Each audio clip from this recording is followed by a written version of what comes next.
Eu creio que Deus tem levantado mulheres profundas, posicionadas. Nós estamos na era do entretenimento, na era das distrações. Mas eu tenho visto um exército de mulheres que se levanta de maneira apaixonada. Mulheres que não se conformam com o raso, mas que querem viver em lugares mais profundos em Deus. Amém? Mulheres que querem conhecer e ter a revelação de quem o Senhor é. E se você é essa mulher, Deus tem algo novo para você essa noite. Eu creio nisso. Eu estava meditando na palavra e desde o final do ano passado, Deus tem falado comigo algumas coisas muito fortes. De que essa é uma era de tantas distrações. E o chamado de Deus para nós é nos livrarmos dessa cultura de entretenimento, dessa cultura, às vezes a gente está aqui nesse ambiente tão gostoso, de tantas luzes, é tudo tão maravilhoso, mas desde o momento que você chegou aqui, desde a porta, eu sei que Deus tem atraído você para um lugar ainda mais profundo nele, um momento de adoração, o liberar profético de Deus. Então tudo isso pode ser um atrativo, mas jamais uma distração, porque nós temos que ser essas que estão com os nossos olhos fixos na eternidade, com os nossos olhos fixos em Jesus. E o Senhor tem falado comigo, sabe, desde o final do ano passado: Flávia, está na hora de parar de fazer um monte de coisa que eu não te mandei fazer. Está na hora de se concentrar naquilo que é simples. Alguns anos atrás, eu estava aqui na igreja à tarde, uma irmã querida, membro da nossa casa, esteve aqui. E ela veio me trazer uma pintura, um quadro. E era um quadro muito simples, de um barquinho a velas. E ela me deu e falou: pastor, eu estava orando por você, eu não sei exatamente por que eu estou te dando isso. Mas ela, talvez na época ela não soubesse, mas Deus estava falando exatamente comigo. Sobre construir uma estrutura leve, não uma estrutura pesada. Porque uma estrutura leve, é interessante isso, um barquinho a vela, ele não tem motor, ele não se manda, ele não se governa, ele depende de quê? Do vento. E o Senhor começou a falar comigo sobre um estilo de vida de dependência, onde, por mais que nós tenhamos alguma estrutura, nós nunca devemos estar presas àquilo que é superficial, mas nós devemos estar preparadas para o soprar do Espírito e para a direção dos céus. Minha querida, você essa noite precisa ser essa mulher que vai ajustar as suas velas de acordo com o soprar do Espírito Santo. Sabe, nada pode nos agarrar mais, nada pode, essas cordas que vêm te prendendo da tua história de vida, dos traumas, daquilo que uma vez te prendeu e te amarrou de viver os propósitos de Deus, no poder do nome de Jesus, nessa estação da tua vida, vão ser rompidas para que você possa fluir e alçar voos mais altos. Eu creio tanto nisso. E Deus começou a falar comigo sobre esse tipo de mulher que Ele está levantando, que são gerenciadoras de crises, que são solucionadoras proféticas, mulheres estratégicas, de coração puro, de coração simples. A gente não precisa complicar muito. A gente só precisa ser obediente, porque as pessoas estão cansadas daquilo que é fake, daquilo que não é genuíno. Deus está nos chamando para aquilo que é puro, que é genuíno. E olha, eu vou te dizer uma coisa: andar com Jesus não tem absolutamente nada a ver com o emocional. A nossa vida ela tem que ser edificada e construída na rocha. E quando Deus falou comigo sobre a mensagem dessa noite, o Senhor falou comigo: eu estou ungindo mulheres para um novo tempo. Eu estou ungindo mulheres para um novo tempo. E a palavra unção, ao contrário do que a gente possa imaginar, unção não tem absolutamente nada de místico. Unção não é cair no chão, não é sentir um arrepio, mas o verdadeiro sentido da palavra unção significa capacitação sobrenatural para realizar coisas que naturalmente eu não poderia. Diga comigo: unção é a capacidade sobrenatural para realizar coisas que naturalmente, nas minhas forças, eu não poderia, mas que nas forças do Senhor você pode. Posso todas as coisas naquele que me fortalece. Ungidas para um novo tempo. Eu quero que você abra a sua Bíblia comigo e deixe ela aberta, porque nós vamos meditar muito na palavra de Deus, porque aqui no Pink Power tem as mulheres cavadoras de Bíblia. Cadê as mulheres cavadoras de Bíblia? Levanta aí a sua Bíblia.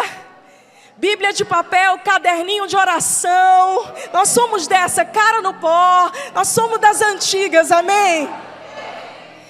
Então deixa a tua Bíblia aberta que nós vamos mergulhar no livro de Esther.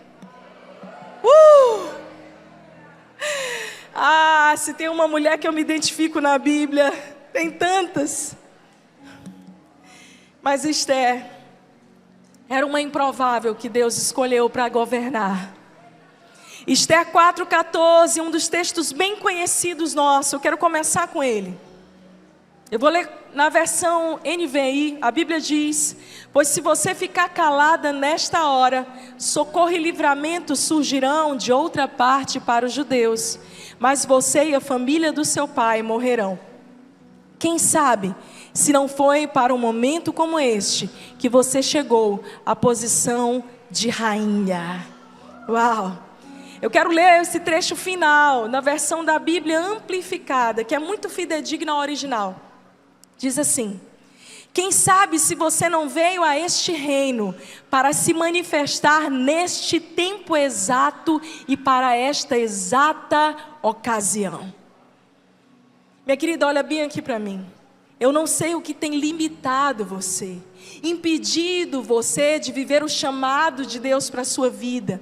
O que tem prendido você nas amarras do passado e feito com que você não seja tudo aquilo que Deus te criou para ser. Mas eu quero profetizar sobre a tua vida que foi para esse tempo, para essa hora, para essa exata ocasião que o Senhor te levantou. O Senhor está te ungindo para um novo tempo. Ele está te preparando para esse novo tempo. Quantas querem ser levantadas nessa geração? Olha aí para a tua irmã com cara de profetisa e diz para ela: você quer ser levantada, minha irmã? Não despreze os processos.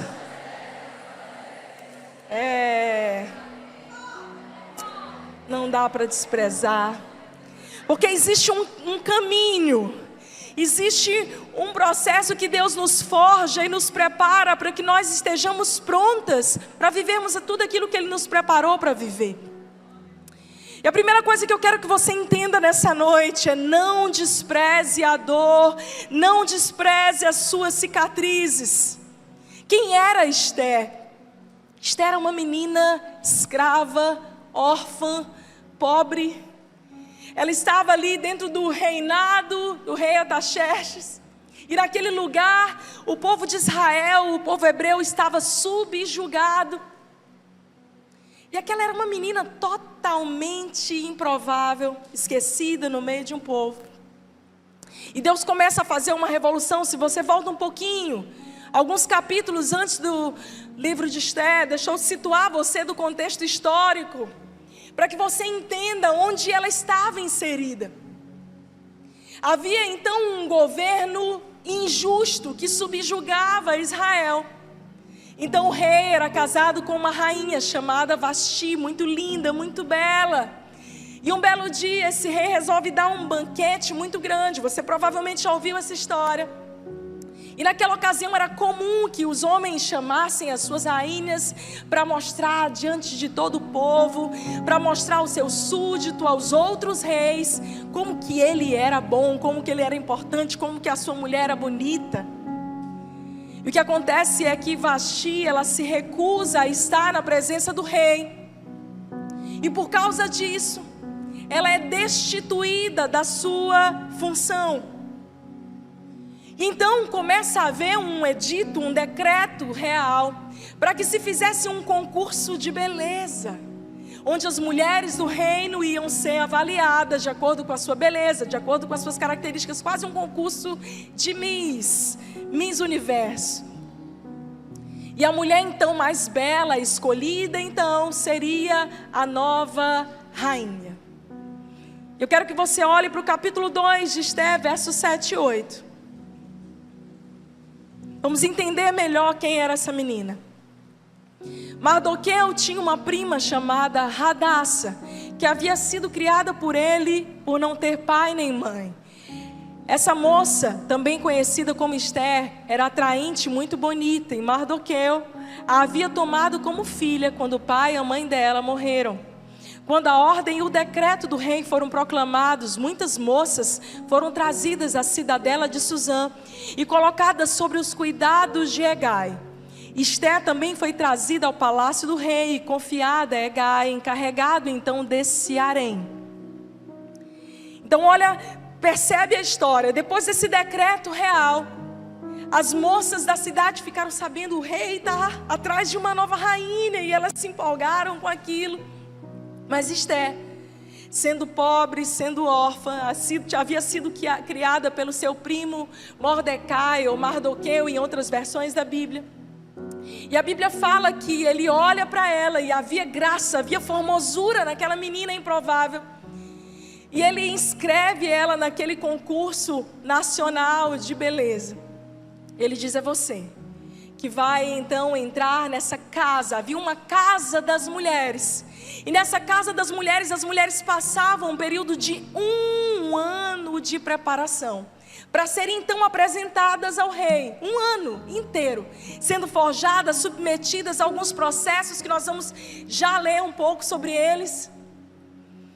E quando eu estava, alguns anos atrás, estudando esse texto, Deus falou comigo claramente sobre Mordecai ser uma tipificação do próprio Espírito Santo, que olha para nós tantas vezes como improváveis, feridas pela orfandade, feridas pela impossibilidade, e que nos veem como aquelas que podem entrar na casa do rei para reinarmos com ele. Deixa eu dizer uma coisa para você: eu não sei qual é a sua desculpa, qual é a sua impossibilidade, mas eu sei que o Espírito Santo está aqui olhando para você dizendo: olha, existe um caminho, um lugar na casa e na presença do rei. E você foi gerada para esse tempo, você foi chamada exatamente para esse tempo. E a Bíblia segue dizendo no verso 9, eu vou ler o 9 e o 12 de Esther 2. A moça o agradou e ele a favoreceu. Ele logo lhe providenciou tratamento de beleza e comida especial. Designou-lhe 7 moças escolhidas do palácio do rei e transferiu-a junto com as suas jovens para o melhor lugar do harém.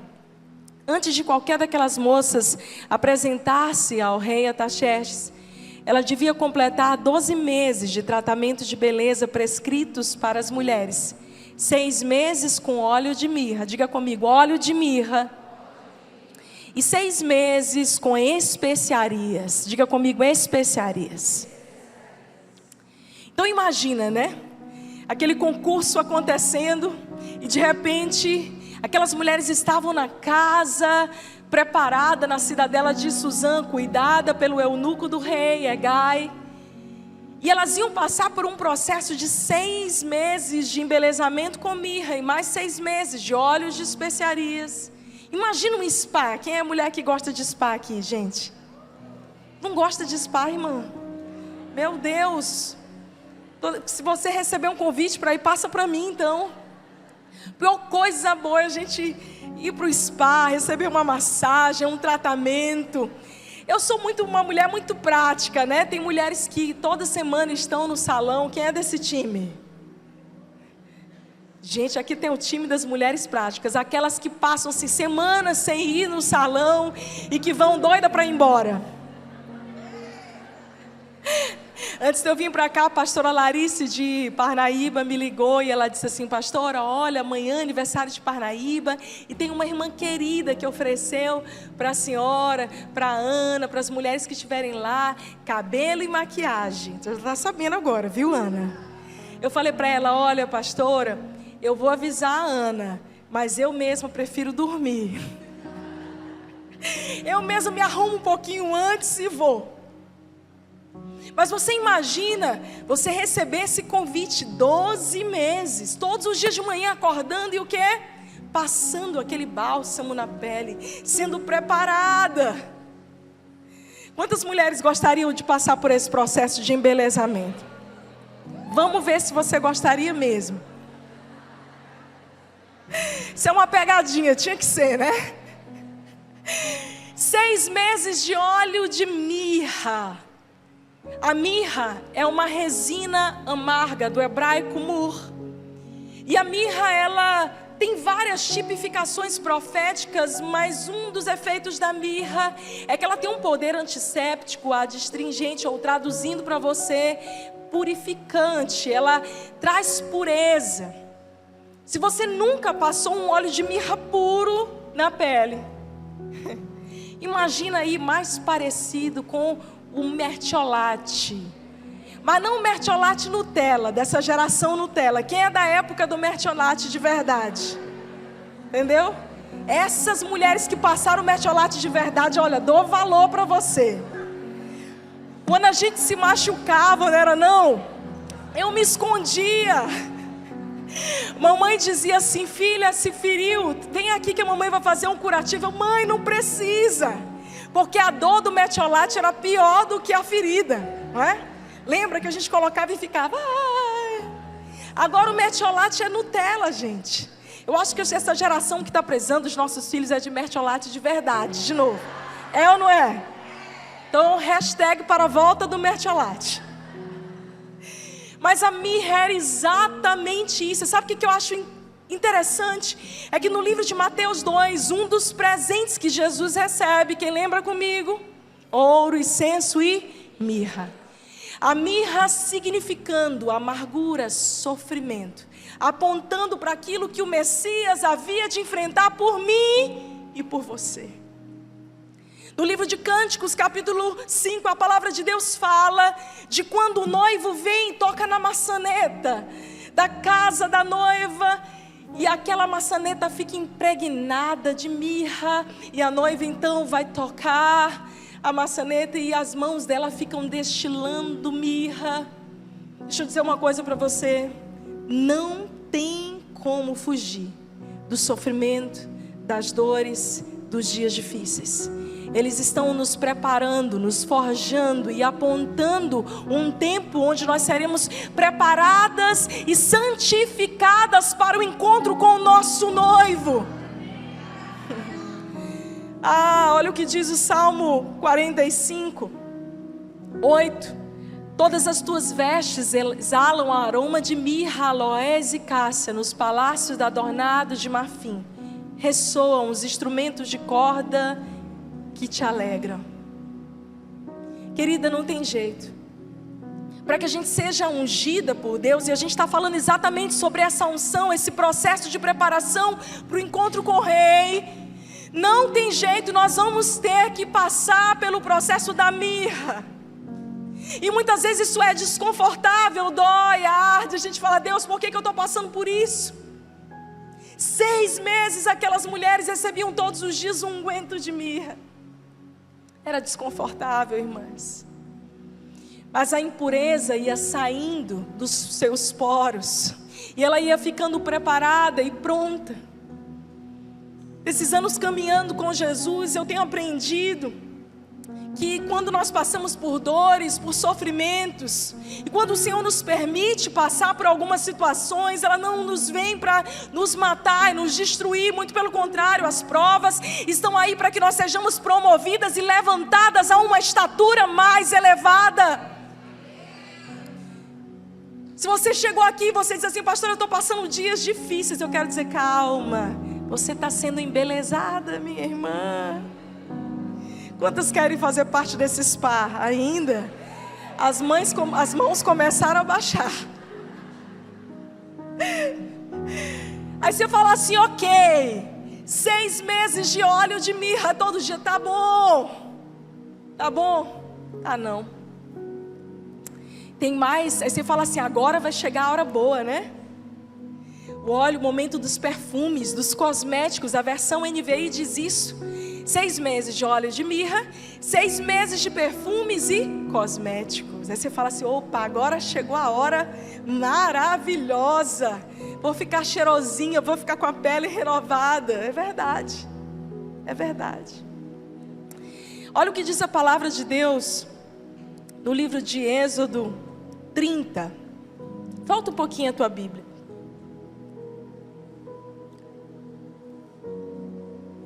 Em seguida, vamos ler a partir do verso 22, 30, 22 a 25. Em seguida o Senhor disse a Moisés: junte as seguintes especiarias: 6 quilos de mirra líquida, a metade disso, ou seja, 3 quilos de canela, 3 quilos de cana aromática ou cálamo, 6 quilos de cássia, com base no peso padrão do santuário, e 1 galão de azeite de oliva. Faça com ele o óleo sagrado para as unções, uma mistura de aromas, obra de perfumista. Esse óleo será sagrado para fim de unção. Deus aqui está falando para Moisés todo o processo de preparação do templo, de como eram os ritos, os caminhos, para que houvesse ali um sacrifício de adoração. Se você ler um pouquinho mais à frente do capítulo 30, a Bíblia fala que esse processo de preparação desse unguento, desse óleo, seria estatuto perpétuo. E quando a Bíblia diz que aquilo que é algo no Antigo Testamento é estatuto perpétuo, quando inicia a nova aliança, quando começa o Novo Testamento, quer dizer que isso continua sendo um estatuto perpétuo, que isso continua sendo um padrão. E por que eu estou falando isso? Porque por mais que isso seja uma tipologia, uma exemplificação, na verdade estava apontando por um processo que todas nós iríamos ter que passar. 6 meses, ainda depois da mirra, desse óleo. Até hoje, se você for a Israel, a receita do óleo da unção preparada é exatamente essa: canela, cálamo, cássia, oliva. E a canela, ela simboliza cada ingrediente dele. Você sabe o que eu acho linda? Porque a Bíblia, ela precisa ser cavada, minhas irmãs. Não é à toa que Deus nos deu uma medida exata, uma receita, ingrediente exata de como deveria ser preparado esse óleo. A Bíblia fala sobre essa canela ou cinamomo. Deixa eu perguntar uma coisa para você. Quando você está fazendo um bolo, uma comida, e você faz um bolo de banana com canela, o que que cheira? Se você fizer um bolo de maçã com canela, cheira o quê? A canela é uma das raízes mais fortes que existem. O cheiro dela é muito forte, é muito marcante, impactante. A casa preenche daquele aroma, daquele perfume. Olha bem aqui para mim, querida. A canela significa a firmeza, a constância na vida de um homem e uma mulher de Deus. Chega de nós sermos levadas aí pelas momentos, as modas, o que vem, qualquer doutrina que é lançada. Deus está levantando mulheres que são constantes, firmes nele, que não vão ser abaladas pelas circunstâncias. Olha para tua irmã do lado e diz assim: você está precisando ser ungida com canela também.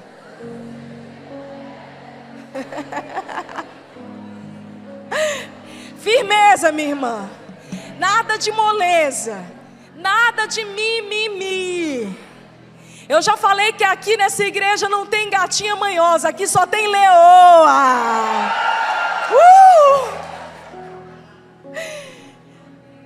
Eu vejo de verdade, nós temos ouvido falar tanto desse empoderamento feminino, e eu preciso dizer isso para você: você não precisa de nenhuma ideologia humana para que você seja empoderada. Você precisa ser cheia do poder do Espírito Santo. Você precisa ser cheia dele. Jesus foi o primeiro que nos deu a dignidade de volta. Jesus deu voz às mulheres. Quando Jesus ressuscita, Ele dá o privilégio às mulheres de carregarem as boas notícias da ressurreição. Foram as mulheres que foram amando a Jesus, indo lá no jardim para ungir o seu corpo exatamente com esse óleo que eu acabei de descrever para vocês. Elas não estavam importadas com a reputação, elas não estavam preocupadas com a perseguição. É por isso que eu vejo que o mover que Deus está fazendo no meio das mulheres brasileiras e do mundo é algo muito ímpar, porque as mulheres não têm medo, as mulheres estão aí apaixonadas, adorando ao Senhor, acima das perseguições, acima das circunstâncias. Firmeza. Firmeza.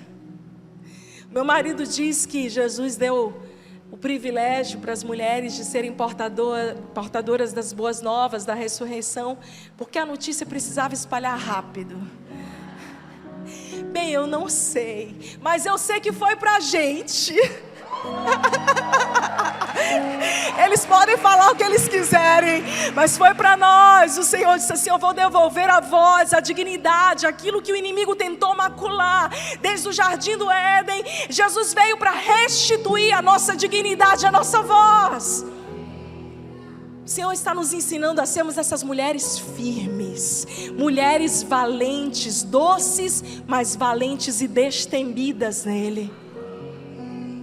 Bora lá que eu estou só começando.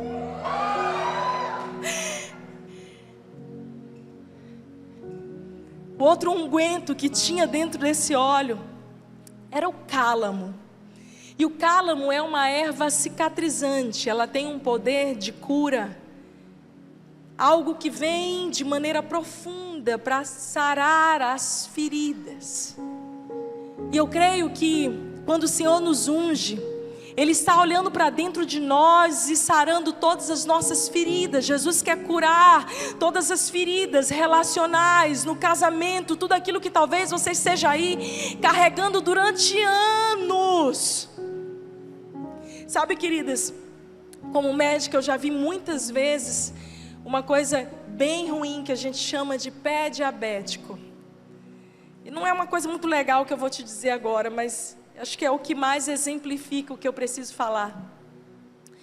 É muito comum com a diabetes, às vezes a pessoa se machuca e quando está a glicemia descontrolada, aquela ferida ela vai infectando, depois ela vai entrando no estado onde a pessoa vai perdendo a sensibilidade das terminações nervosas. E se você senta para conversar com alguém que tem uma ferida, um pé diabetes, você pergunta: está doendo? Essa pessoa diz: não. E você olha para aquela ferida, forma uma capa branca, de um tecido que não é um tecido de cicatrização saudável, é uma fibrina, é uma capa branquinha. E quem olha de fora fala assim: a ferida está sarando, nem dói mais. Na verdade, essa pessoa se acostumou a estar doente, se acostumou a conviver com algo, que ela se torna até alguém insensível. Eu não sei se você chegou aqui assim, mas do mesmo jeito que nós precisamos fazer com pessoas que chegam desse estado, é muito comum eles darem entrada no hospital e a gente tem que dizer: olha, você vai ter que fazer um procedimento chamado debridamento. E o que é esse debridamento? Você tem que anestesiar essa pessoa, colocar ela dentro do centro cirúrgico, e você vai raspando essa capa dessa pseudo-cura. Essa capa falsa você vai raspando, tirando todas essas células mortas. Não acaba por aí, você pega o bisturi, você vai fazendo uns pequenos cortes no músculo para voltar a sangrar, para voltar a ter vida. E só assim começa o processo de cicatrização saudável novamente. Sabe, minhas irmãs, a verdade é que a gente vai se acostumando a conviver com algumas dores na nossa alma, algumas dores, a ponto de que a gente se torna uma mulher simplesmente ativista. A gente vai deixando a vida levar a gente vai tocando as nossas histórias, mas a ferida está lá, ela está só com uma capa de pseudo-cura, é só uma aparência. Mas eu quero te dizer que essa noite o Espírito Santo está aqui com esse unguento precioso para te trazer uma verdadeira cura. Ei, começa a doer um pouquinho, tá tudo bem, deixa que Ele faça. Aquele que começou a boa obra é fiel para completá-la. Deixa Ele colocar cálamo nesse lugar. E aí a gente vem com outro unguento, que é a cássia. A cássia, ela tem a propriedade de limpar, antisséptica também, mas de perfumar. Você sabe por quê? Porque a Bíblia começa a dizer que nós, quando temos a Jesus, nós somos como o bom perfume de Cristo. Depois que a gente se permite ser curada, que a gente expõe essas feridas e diz: Deus, eu não quero mais viver com uma vida fake, parecendo que eu estou curada, mas com coisas ainda dentro de mim. Eu quero ser definitivamente curada. Então o Senhor começa a fazer esse processo de restauração interior, e Ele começa a perfumar a nossa vida. Por onde você vai andando, você é como bom perfume de Cristo. Mas tem um ingrediente que eu amo desse óleo, que ele é que dá liga a tudo isso, e é a oliva, o azeite. É interessante algumas coisas sobre a oliveira. A oliveira muitas vezes é comparada, nós como cristãos, nós somos comparados à oliveira. E talvez você não saiba, mas a oliveira é a única árvore que cresce em qualquer terreno, em qualquer altitude, em qualquer estação.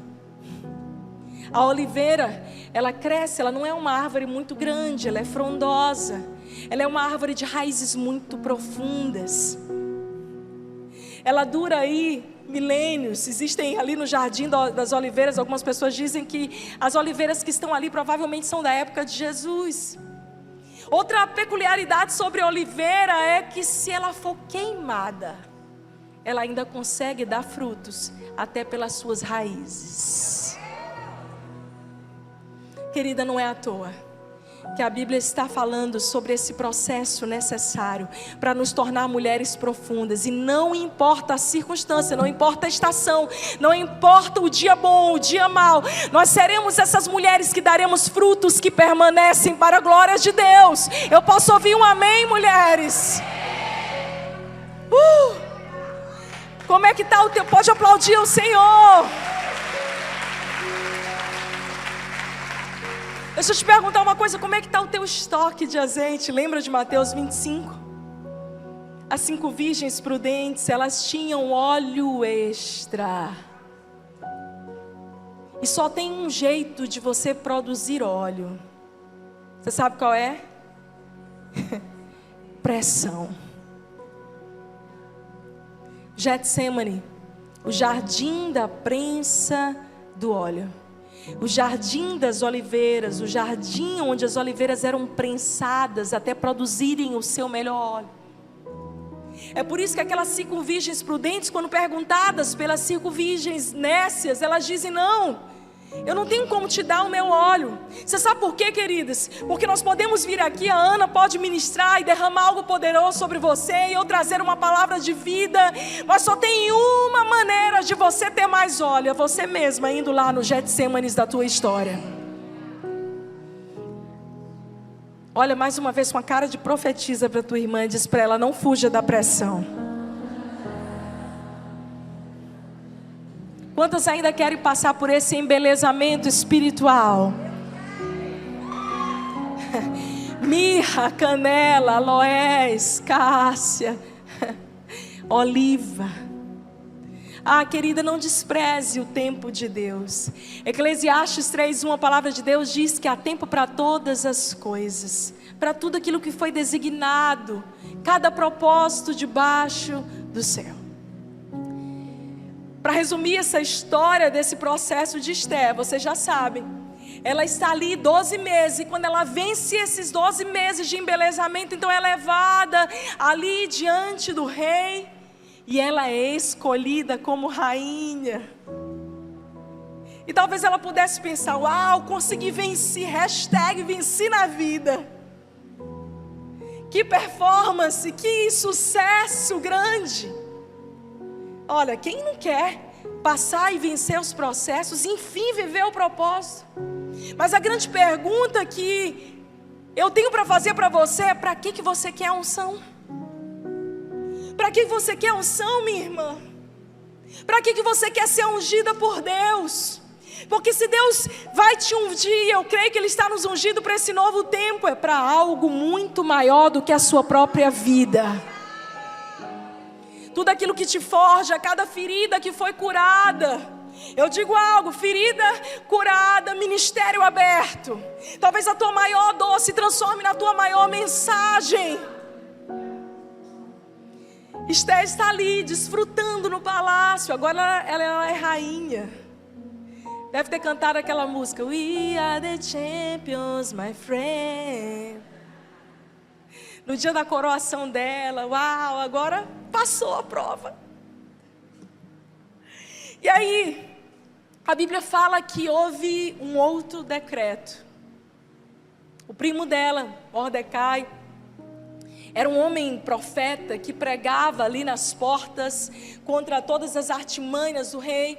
E o rei tinha um homem, uma figura totalmente demoníaca, que era o Emã. E ele começa a perseguir o povo de Deus. Mas o interessante é que Mordecai, a figura do Espírito Santo, diz para Esther e diz assim: Esther, fica calada. Não diz ainda qual é a tua história, de onde você veio, de qual é o teu povo. Apenas entra lá. Entra no palácio, porque na hora certa o Senhor vai te mostrar como agir. Você sabe, queridas, muitas vezes quando eu entrei em hospitais, quando eu entrei nos batalhões vestidas de farda, Deus falava assim comigo: Flávia, fica quietinha. Você está aí, esse jaleco, essa farda é só um disfarce. Porque debaixo dessa farda, desse jaleco, existe uma filha cheia do Espírito Santo. E na hora certa, você vai ser levantada para proclamar a minha palavra. Eu não sei qual é o disfarce que o Senhor tem para você. O que Deus vai usar para você entrar em lugares, para que portas sejam abertas. Talvez você fale assim: ali é só o meu trabalho. Deus está te dando uma ferramenta, uma chave para você acessar aquele lugar. Mas quando você chegar naquele lugar, não se esqueça que você é filha, que o Senhor te ungiu para esse tempo. Em Esther 3:13, a Bíblia diz que cartas foram enviadas por mensageiros a todas as províncias, com a ordem de exterminar, escuta isso, e aniquilar completamente os judeus, jovens e idosos, mulheres e crianças, num único dia. Meu Deus. De repente houve um decreto para destruir todos os judeus. E ao longo da história, gente, o povo sofrido é o povo judeu. Você vai ver, se você for em Israel, existe um museu. Não sei se você já foi, Ana, Amigos de Sião. Esse museu é lindo. E esse museu, ele é uma homenagem a todas as pessoas que foram amigas de Israel e que protegeram os judeus ao longo da história. Como, por exemplo, o Schindler, Oscar Schindler. Tem um filme maravilhoso, A Lista de Schindler, que esse cara salva milhares de judeus. Tem uma outra que foi uma enfermeira, uma mulher levantada por Deus e salvou centenas de crianças. Tanta gente que foi levantada na história e que protegeu o povo de Deus. Mas aqui, Deus levantou uma mulher órfã, pobre, escrava, improvável.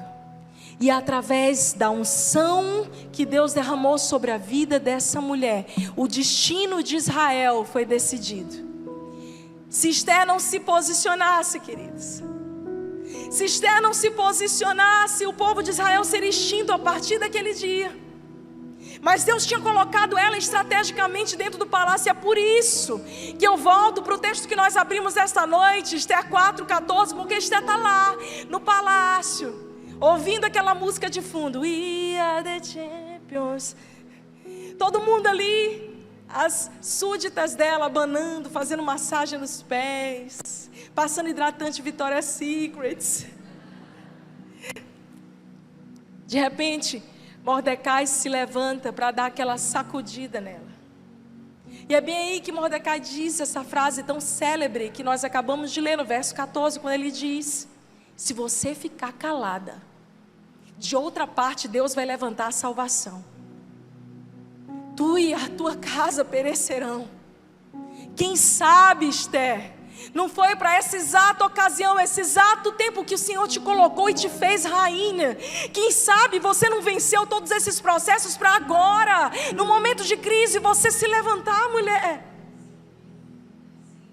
Às vezes a gente acha que a nossa fé é assim: não, eu passei por alguns processos, olha aí como Deus me ungiu, olha como eu sou ungida de Deus, olha como eu canto bem, olha como eu prego bem, olha como o meu nome está nos cartazes. Ei, isso é muito pouco, porque Deus te ungiu para um propósito muito maior. E se você ficar aí distraidinha com os manjares do palácio, você pode perder de ser uma voz que vai definir o destino de uma nação. Eu creio em mulheres que estão definindo o destino de famílias, destinos dessa nação, mulheres posicionadas estrategicamente em todas as esferas de influência. Ei, quando você chegar lá, não se esqueça quem foi que te colocou. Quando você chegar lá, não se distraia, porque agora eu tenho recurso, eu tenho dinheiro, eu tenho fama. Lança tuas coroas. Lembra que você está lá por um propósito maior. Às vezes a gente precisa dessa sacudida do Espírito Santo, irmãs. Você sabe por quê? Porque a gente anda distraída com muitas coisas. E o Espírito Santo dá esse puxão na gente, dizendo: é filha, lembra que você está no palácio. Lembra que você tem uma posição de autoridade, que você tem voz, que as pessoas te escutam agora. Mas é por um propósito maior. Você precisa ser essa mulher que vai definir o destino. A gente é assim, a gente ora e fala: Deus me abençoa. Gente, é por isso que eu só saio em foto fazendo careta, misericórdia. Todas as minhas fotos são horrorosas. Eu sou muito expressiva. Vai, faz uma foto bonita.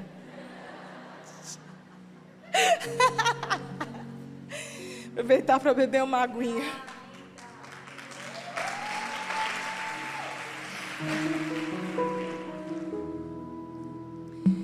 Às vezes a gente fica aí orando para Deus nos usar, orando para Deus nos abençoar.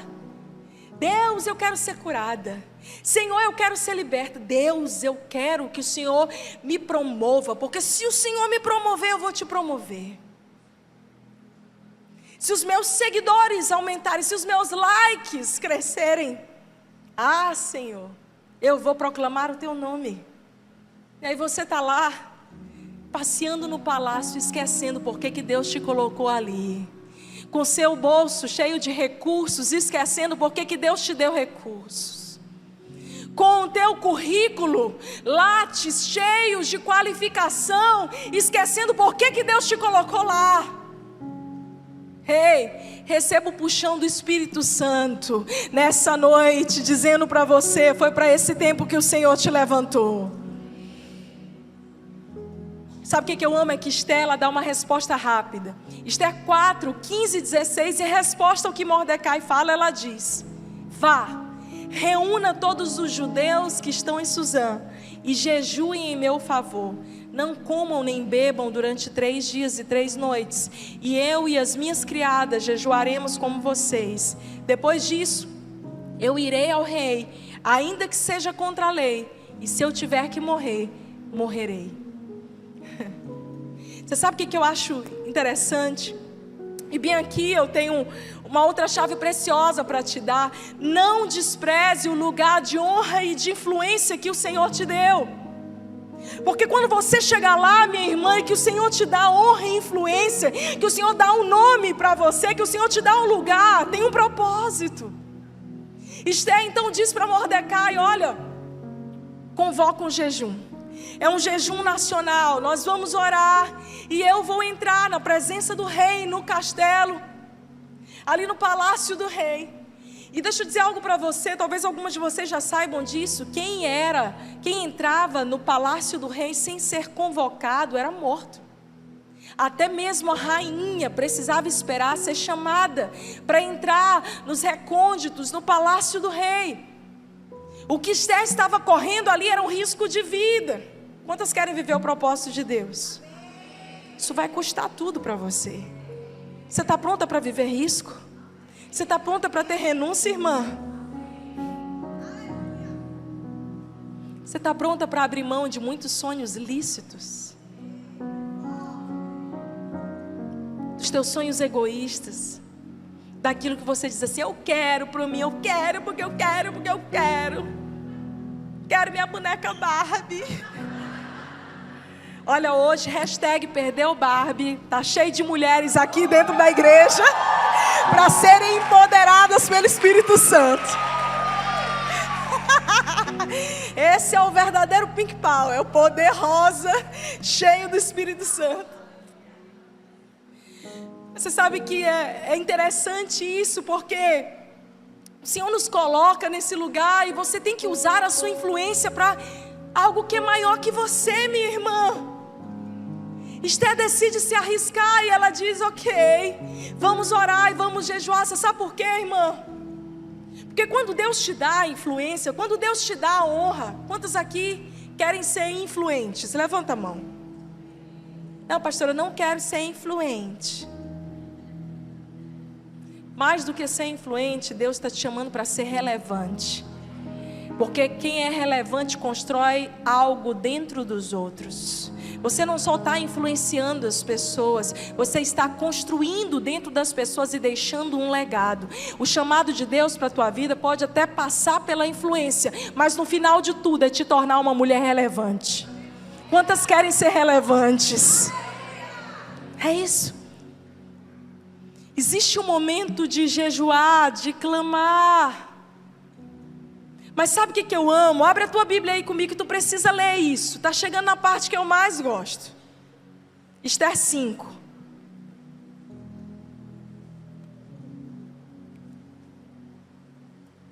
A partir do verso 1. Vamos ler. 3 dias depois. Quantos dias, irmãs?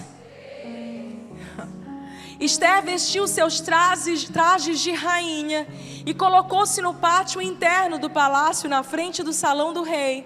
O rei estava no trono, de frente para a entrada. Quando viu a rainha Esther ali no pátio, teve misericórdia dela e estendeu-lhe o cetro de ouro que tinha na mão. Esther aproximou-se e tocou na ponta do cetro. E o rei lhe perguntou: o que há, rainha Esther? Qual é o seu pedido? Mesmo que seja metade do reino, lhe será dado. Olha bem aqui para mim. Esther está lá, vestida de pano de saco, chorando, orando, jejuando, todo o povo, durante 3 dias. Eu amo isso, porque o número 3 na Bíblia, ele carrega em si um poder de ressurreição. Nós estamos vivendo, a Bíblia diz que um dia para Deus é como 1000 anos. Conta aí que dia nós estamos da história. Do ano 1 depois de Cristo a 1000, um dia. De 1000 a 2000, 2 dias. De 2000 em diante, nós estamos vivendo o 3º dia da história, irmãs. Jesus está às portas, Ele volta a qualquer momento. Acorda. Acorda. Deixa eu dizer algo para você. Existe o tempo de colocar pano de saco, de chorar, de lamentar, de jejuar. Mas no 3º dia, irmã, é a hora de você pegar o seu vestido real e de entrar para cumprir o teu propósito nessa terra. E de fazer aquilo que Deus te criou para fazer. Esther estava ali lamentando, mas para ela entrar na presença do rei, a Bíblia diz que ela lava o rosto e que ela pega os seus vestidos reais e ela diz: hoje eu vou, se eu perecer, pereci. E a Bíblia diz que quando ela entra ali, gente, ungida, cheia de graça, embelezada pelo Espírito Santo e com um vestido bonito, o rei olha para ela e diz assim: o que queres, rainha? Até metade do reino eu te dou. Ele pega o cetro dele de justiça, porque era com aquele cetro que o rei julgava. E se sabia muito bem que quem entrasse no palácio do rei sem ser convocado podia ser morto. Mas se o rei estendesse o cetro de favor e de misericórdia em direção àquela pessoa que estava entrando sem ser convocada à sua presença, então essa pessoa estava salva. A Bíblia fala que quando o rei olha para Esther, o cetro de misericórdia e graça é estendido em direção a ela, e ela alcança graça e o favor do rei. Minha querida, deixa eu dizer algo para você. Eu quero profetizar que o teu tempo de pano de saco, de cinza, de luto acabou, e que está na hora de você colocar os teus vestidos reais e entrar no palácio do rei. O cetro de justiça do rei se inclinará sobre você com misericórdia, graça e bondade. Posso ouvir um glória a Deus? Ei! Assim como o lugar de Esther não era o de escrava, o seu também não é. Jesus vem como Rei dos Reis e Senhor dos Senhores. A sua bondade, a sua graça, a sua misericórdia estão sobre nós. Não despreze, mulher, aquilo que foi derramado sobre ti. Às vezes a gente fica carregando esse espírito de orfandade. A gente já está no palácio, a gente está na presença, a gente anda com Jesus, a gente está na igreja. Mas o espírito de orfandade, a capa de orfandade, de escravidão está sobre nós. A gente não consegue desfrutar de tudo aquilo que o Senhor nos criou. O Senhor está dizendo: o que você quer que eu te faça, filha amada? O que você quer? Qual é o teu clamor? Qual é o teu pedido? Qual é a necessidade que você tem hoje? É de cura? É de restauração? A bondade e a misericórdia do Senhor estão sobre nós. E aquilo que o Senhor está para fazer conosco, mulheres das nações, é algo tão sobrenatural, porque Ele está retirando o nosso opróbrio, a nossa vergonha, a nossa orfandade. O Senhor está tirando tudo aquilo que veio para nos rotular, as marcas do passado, os traumas do passado, e nos dando uma voz que nos vai fazer entrar em palácios, não por qualquer motivo, mas nós somos ungidas para esse tempo de maneira estratégica. Não sei como você está empolgada por isso, mas eu estou muito empolgada. A Bíblia fala que Emã havia programado a morte de todo o povo judeu, e contra Mordecai, aquele homem que era uma voz profética no povo, ele mandou construir uma forca muito alta. Esther, ela tem muita graça, sabedoria. Naquele momento ela pede para o rei, nesse capítulo 5 que nós lemos, para que fosse feito um jantar e que Emã estivesse. E se você seguir lendo o capítulo 7 e 8 de Esther, você vai ver que aquilo que o inimigo havia planejado para destruir Mordecai, para destruir as obras de Deus através do povo judeu, aquilo que o inimigo havia projetado para trazer um extermínio daquele povo, o próprio inimigo caiu na forca que ele preparou. Olha bem aqui, minha irmã, deixa eu te dizer algo. Eu não sei qual a artimanha do diabo contra a tua vida, mas eu quero profetizar que por um caminho ele pode vir, mas por 7 ele voltará. Aquilo que o inimigo planejou para destruir a tua vida, é nesse laço que ele cairá. Eu digo isso no poder do nome de Jesus. Para destruir o teu casamento, a tua vida, as tuas emoções. Você vai dizer essa noite: bate em retirada, Satanás, do poder do nome de Jesus. Eu não vou cair nesse laço, nessa artimanha. Eu fui ungida por Deus para esse tempo, e eu não me intimido mais. Eu não me acovardo mais. A Bíblia termina contando essa história em Esther 8, quando Mardoqueu, ele é honrado, ele sai ali como um conselheiro. E eu quero ler só Esther 8:16. Para os judeus foi uma ocasião de felicidade, alegria, júbilo e honra. Felicidade, alegria, júbilo e honra. Eu profetizo que as artimanhas do inimigo que vieram contra você voltarão contra ele. Eu quero profetizar aqui mulheres que ressignificam traumas, mulheres que são forjadas na dor, mulheres que se tornam frutíferas, mulheres que são destemidas e se transformam em mulheres libertadoras pelo poder do Espírito Santo. Mulheres que se transformam em mulheres grandes, porque deixaram os seus sonhos pessoais para viverem os sonhos de Deus para a sua vida. Mulheres que estão sintonizadas com a frequência dos céus e prontas a obedecer. Você foi ungida por Deus para esse tempo.